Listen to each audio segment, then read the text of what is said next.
If you haven't noticed, colleges are closing, one after another. You'd almost call it an epidemic, or maybe a pandemic. Post-pandemic college enrollment numbers are still on the decline, according to the National Student Clearinghouse. It reported more than 1 million fewer undergraduate students in 2022 compared to 2019. That's a 7.6% decrease. Yep, that's what they blame. They're shutting their doors, selling off their property, or merging or being subsumed by larger, more sustainable colleges and universities nearby. Picture this. You are an 18-year-old college freshman out navigating the world for the first time. Your weeks are filled with classes, studying, dorm food, annoying roommates, and your weekends, well, it's college. Your first steps into adulthood, independence, the whole world is ahead of you. Then it's all over. One day, someone walks into class and tells you, "We're so sorry, but your school is closing." When they sell off their property, often the banks who loan them the money to operate at a deficit. And most smaller colleges, private colleges, operate annually at a deficit. That's why you get those last-minute year-end appeals saying, "Please save our college, keep the college open, keep your alumnus college open." Some colleges are closing down their in-person and going to online degree programs only. So they sell off their land, sell off all their big buildings, and they rent office space nearby. If you haven't heard, office space is getting really cheap. So colleges go to online programs. Now, before we dismiss all of these college closings and attribute them to the effects of COVID, or like so many YouTubers, we complain that bricks and mortar education is over, it's yesterday's news, you don't need to go to college. Let's actually take a look at the trends, where the money is, where the money isn't, and maybe figure out who's to blame. We're in higher education after all. That's what we love to do. Let's figure out who's to blame. So tap the like button and let's see what's really going on. Hi, I'm James Callahan, and this is The Do-Over Show. And I've had a career in higher education for most of my career. I earned a Ph.D., was in a tenure-track job, visiting assistant professor, and I spent 20 plus years in 8 or 9 different colleges and universities, undergrad and grad school, as an adjunct professor. I've been on the inside of committee meetings and curricular meetings and hiring committees. I've actually been in admin offices, and I've worked with admins and actually done some consulting for administrators who can't figure out why nobody likes them. And I've actually been in boardrooms for meetings with trustees, and I've seen behind the scenes how the sausage is made. And here's what I know about this rash of college closings that's hitting the news lately, and that is it's not because of COVID or the effects of the pandemic, and it's not because of the diminishing value of holding a higher education degree. Research shows, and this is nothing new, that college degree holders earn over their lifetimes far more money in general than people without them. It's never been more valuable to hold a degree in higher education, bachelor's, master's, or even a Ph.D. You'll make between $1 and $3 million more than those who, comparatively speaking, don't have a college degree. The pace of college closures has picked up since the COVID-19 pandemic and could get even worse. So what's going on? Well, here are the numbers. According to a recent CNBC article, over 91 colleges have closed their doors since 2016, and more than twice as many for-profit schools have shuttered their doors. So 91 nonprofit traditional colleges have closed their doors since 2016. Now, who are these colleges? This is part of a larger trend that's been picking up since the mid-2010s, with private schools leading public schools on annual closures. That's not including private for-profit schools, which made up more than 80% of college closures from 2004 to 2020. That's an entirely different issue. Of those 91 schools, half of them closed during or after 2020, and a whopping 68% of them closed because of financial reasons, with one consistent issue popping up: enrollment. Here are the key things to keep in mind. They are traditional, private, smaller, less than 2,000 average student enrollment over the last 20 years on an average. And most often they're religious or historically religious schools. That is, they started as religious schools, they lost their base, so they shifted and became more inclusive, trying to attract more students. Now, this downfall is not because of professors. For once, we're not going to blame professors in higher education. Well, I won't.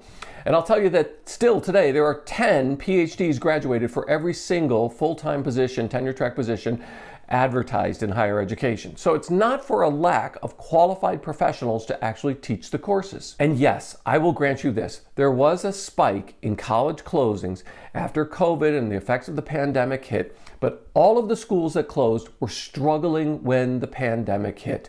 That is, the pandemic just made things obvious. It just quickened it. It's like having 5 things wrong with you and you get COVID and COVID is blamed for your demise when it would have been one of those 5 things sooner or later, and COVID just made it sooner. There's a key word we need to understand. Like we do with the pandemic and health effects, we need to understand it with small college closings, and that is comorbidities.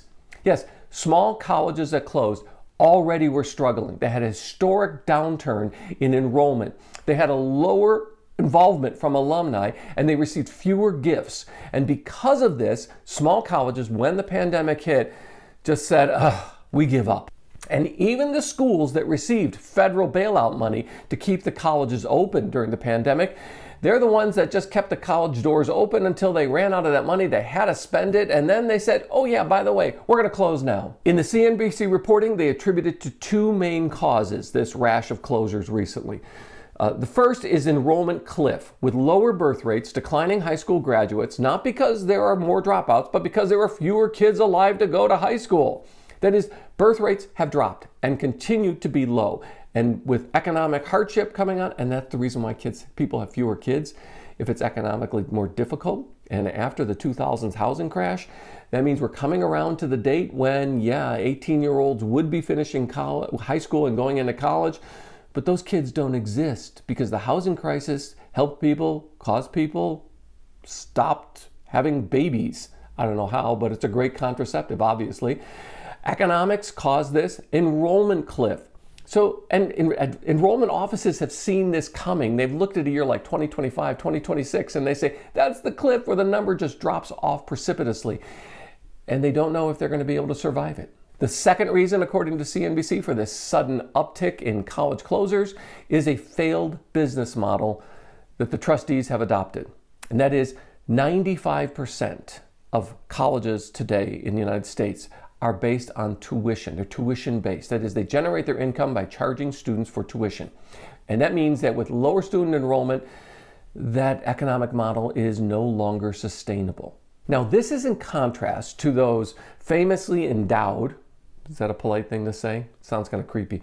Those colleges that have large endowments, like Harvard, Yale, Princeton, all the schools that are need-based schools. Now, if you don't know this category of schools, need-based schools have a large, heavy support in endowments and in active alumnus that keep the college costs within check. Now, sometimes they increase them, and some of these colleges will cost you $60,000, $70,000, $80,000 a year to attend. But the students never pay that unless they're rich kids. Most students take FAFSA or the CSS, and they qualify for anything beyond a maximum family contribution. So if your maximum family contribution is, say, $5,000, but you get into a $70,000 a year school, where does the $65,000 left over come from? It comes from scholarships that the school offered, so that you will never, in a need-based college, you will never pay more than what your family responsibility is. Now, if you've never heard of this, or if you want to know why these schools exist, I'll leave a link in the description below, a list of all of the schools that are need-based. So the 95% of schools that depend on tuition to meet their budget annually, that's part of a business model that's unsustainable in higher education with dwindling enrollments. Okay, that much is clear. And that's why struggling schools, like several around me in the state of Illinois, have closed their doors. Most of them are religious schools, or they've been in niches. That is, they've been in they have small claim to fame. They do something unique. And because of this, they also have enrollment below 2,000 students and getting lower each year. And these schools have had to close, merge, end their day programs or in-person programs. Schools like Trinity International University, after 125 years in the Swedish Covenant Church, that is, they're going online only. Lincoln Christian University closed its undergraduate programs, and its seminary is being subsumed by Ozark Christian College in Missouri. Lincoln Christian University was 157 years old when it had to close, and it served its religious base, and it was basically a Bible college on steroids. But that wasn't enough, considering that you had to live in the cornfields of central Illinois. And another Lincoln College, this one in Chicago, closed its doors back in 2022. A predominantly black student college, Lincoln had dwindling enrollment credited to the inability of the college and the trustees to plan out degree programs that led to gainful employment. That is, they produced graduates, but they couldn't get good jobs. And then there's St. Augustine College, a Catholic school in Chicago that will merge with nearby Catholic University, Lewis University. Now, St. Augustine won't say it's about the money, but they do admit to declining enrollment since 2012. And by the way, if you can't figure it out, 2012 is just a little bit before COVID and the pandemic hit. Now, on the surface, just 46% of the 90-plus college closings, only 46% have been explicitly religious institutions. But when you dig down and you actually look at all the colleges that aren't considered religious institutions, 80% of the colleges that have closed started out as religious institutions, lost their base, and many of them switched to a more generic curriculum with a historic religious element as part of this. And most of them have chapels on the grounds of the college. Yeah, they're beautiful structures. Kids love to get married in them. If kids are getting married, are kids getting married? I don't think so. But anyway, they love to use it for things like marriages and funerals. After all, a marriage is a funeral till death do you part, but never mind, I digress. So what you have going on is that these schools are losing their base. And if you follow along in the decline of traditional religious adherence in the United States, not just because of COVID, but before COVID, you realize that the downturn in religious support by religious institutions, religious base for their colleges, has also decreased as those institutions, those traditional religious institutions, have decreased themselves in size, in attendance, in weekly adherence. If you want to know more about this, you should take my course at Elmhurst University, Religion and American Life. We go through all the details. It's a fantastic course with a great professor. So here's the common denominator for a lot of these schools that are struggling and closing, and that is they are all smaller, they're private, they often have a religious base, you got all those details. But there is also something about a smaller college that we've been sold, or that many of us have been attracted to. And that is that a smaller college offers a more intimate experience rather than being lost on a 50,000 student campus. You go to a smaller college, and if you're from a religious base and you go to those smaller colleges, sometimes it's because it's safe and you feel protected, or you'll feel that you'll be influenced by the school in good ways. Or it's the only school mom or dad would pay to send you to. Or you have to understand that Bible colleges, a lot of these schools used to be Bible colleges that became colleges or universities when they broadened their curriculum to attract from a broader base. A lot of them, as Bible colleges, they used to have a nickname, and that used to be called bridal colleges, that you'd go there in order to find somebody to marry. And even, I know this sounds odd, but they would even say that the women going to these schools would go there to earn not their BA, but their MRS degree. Okay, so who's to blame? Well, I've already said it's not for lack of professors or professional teachers. Yes, some of us can do a lot better job preparing, but we also don't get to influence the curriculum. It might be just a little bit the responsibility of administrators, this heavy involvement of administrators. Largest growth in higher education hiring over the past 20 years, admins, not profs on college, not support staff, not even the athletic department, but the admins in that fancy building. They tend to make a little bit more money than everybody else. So yes, they maybe don't see through to a viable college degree because they want to attract a larger number of students. Remember, tuition-based, 95% of them meet their budget by students coming and paying tuition. So they increase the number of students that are enrolled at the school. That increases their budgetary amount. They get to meet budget. Everybody's happy. But to attract larger numbers of students, they have to offer degrees and programs that are attractive to students. And believe it or not, students don't always understand what degree or degree program or what needs to be learned in order to be successful and to make better income throughout your lifetime. Imagine that. So instead of telling students, no, we're not offering you a French basket weaving degree because you're going to be poor, they offer it in order to attract more students. So who is to blame? Where does the buck stop? The answer is really simple: the trustees. They're not only legally responsible, remember they're the ones that grant you your degree as recommended by the faculty and administration. It's the trustees that grant tenure. It's the trustees that set the fees for people. It's the trustees that bear the responsibility, not just legally or morally, but they also bear the responsibility of not seeing the trends in higher education, in the workforce, and in alumni giving trends. This is what happens. You've heard of an advancement department at a college? Well, they're the people that are responsible for contacting the alumni. Hello, you have a good experience, pay it forward, and they come back at you years and years and years afterwards looking for the donation so that you can create the same good experience you had for the next generation. The advancement department looks at each and every graduating class. And if you have a lot of STEM, pre-law, pre-med, business graduates in that class, they know the future of the school is brighter than schools that have a lot of arts and humanities in that French basket weaving major that I talked about. And those schools, we're not surprised, have a horrible future. And that's why schools like art institutes and art colleges and programs in California and Washington, that's why they're closing. We shouldn't be surprised by that. But advancement departments are hired by the trustees in order to tell them what the trend is in the numbers. And either the advancement department is not telling the trustees or the trustees ignore what the advancement departments are telling them. Now, how can I be so blunt as to say that's the trustees' fault? Well, because those need-based schools that I talked about, larger schools, schools over 5,000, 10,000 student enrollment, are receiving record applications for a college admission.